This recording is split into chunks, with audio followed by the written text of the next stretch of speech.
13ஆம் அதிகாரம். சகோதர சிநேகம் நிலைத்திருக்க கடவது. அந்நியரை உபசரிக்க மறவாதிருங்கள். அதனாலே சிலர் அறியாமல் தேவ தூதரையும் உபசரித்ததுண்டு. கட்டப்பட்டிருக்கிறவர்களோட நீங்களும் கட்டப்பட்டவர்கள் போல அவர்களை நினைத்துக் கொள்ளுங்கள். நீங்களும் சரீரத்தோடு இருக்கிறவர்கள் என்று அறிந்து தீங்கு அனுபவிக்கிறவர்களை நினைத்துக் கொள்ளுங்கள். விவாகம் யாவருக்குள்ளும் கனமுள்ளதாயும் விவாக மஞ்சம் அசுசிப்படாததுமாய் இருப்பதாக. வேசி கள்ளரையும் விபச்சாரக்காரரையும் தேவன் நியாயம் தீர்ப்பார். நீங்கள் பண ஆசை இல்லாதவர்களாய் நடந்து உங்களுக்கு இருக்கிறவைகள் போதும் என்று எண்ணுங்கள். நான் உன்னை விட்டு விலகுவதும் இல்லை, உன்னை கைவிடுவதும் இல்லை என்று அவர் சொல்லியிருக்கிறாரே. அதனாலே நாம் தைரியம் கொண்டு, கர்த்தர் எனக்கு சகாயர், நான் பயப்படேன், மனுஷன் எனக்கு என்ன செய்வான் என்று சொல்லலாமே. தேவ வசனத்தை உங்களுக்கு போதித்து உங்களை நடத்தினவர்களை நீங்கள் நினைத்து அவர்களுடைய நடக்கையின் முடிவை நன்றாய் சிந்தித்து அவர்களுடைய விசுவாசத்தை பின்பற்றுங்கள்.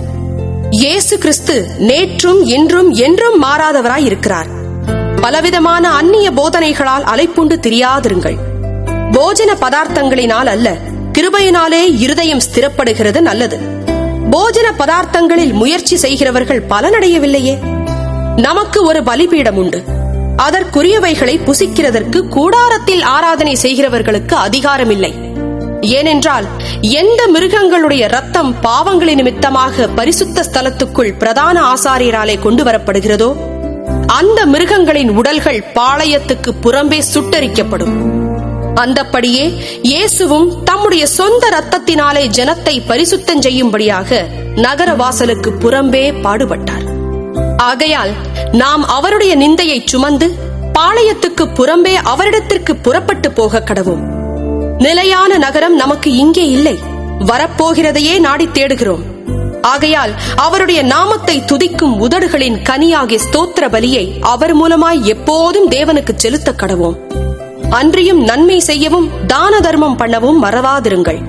இப்படிப்பட்ட பலிகளின் மேல் தேவன் பிரியமாயிருக்கிறார்.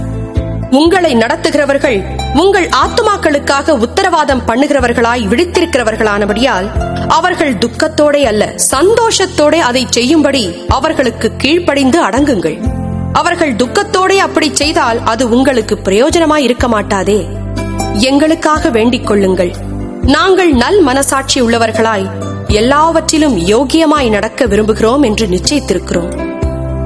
நான் அதிசீக்கிரமாய் உங்களிடத்தில் வரும்படிக்கு நீங்கள் இப்படி வேண்டிக் கொள்ளும்படி அதிகமாய் கேட்டுக்கொள்கிறேன்.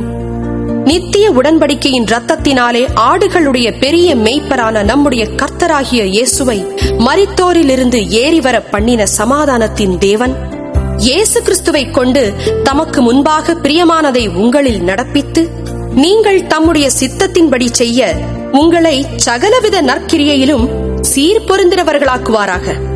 அவருக்கு என்றென்றைக்கும் மகிமை உண்டாவதாக. ஆமென். சகோதரரே, நான் சுருக்கமாய் உங்களுக்கு எழுதின இந்த புத்திமதியான வார்த்தைகளை நீங்கள் பொறுமையாய் ஏற்றுக்கொள்ளும்படி வேண்டிக் கொள்கிறேன். சகோதரனாகிய தீமோத்தேயு விடுதலையாக்கப்பட்டான் என்று அறிவீர்களாக. அவன் சீக்கிரமாய் வந்தால் அவனுடனே கூட நான் வந்து உங்களை காண்பேன். உங்களை நடத்துகிறவர்களையும் பரிசுத்தவான்கள் யாவரையும் வாழ்த்துங்கள். இத்தாலியா தேசத்தார் யாவரும் உங்களுக்கு வாழ்த்துதல் சொல்லுகிறார்கள். கிருபையானது உங்கள் அனைவரோடும் கூட இருப்பதாக. ஆமென்.